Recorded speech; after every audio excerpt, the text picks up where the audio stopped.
Fix the Anker Soundcore 2 No Sound. So you first want to make sure it's turned on, obviously, and you have this blue steady light indicating you are connected. So as you can see here, I am connected to this mobile phone, and the first thing you want to do is make sure that the volume on the phone is fully up. As you can see here, it's fully down, and we do have this Bluetooth icon on the phone indicating we are connected. So turn it all the way up.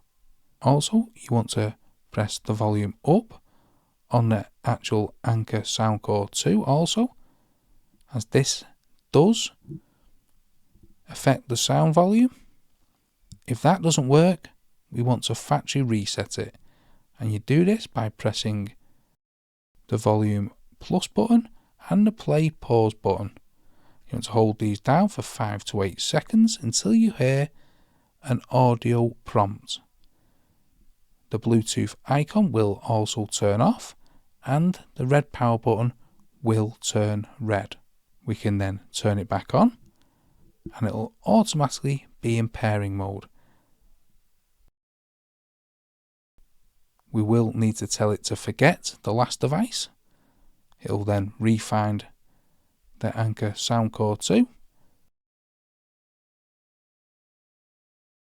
We can connect to it like that.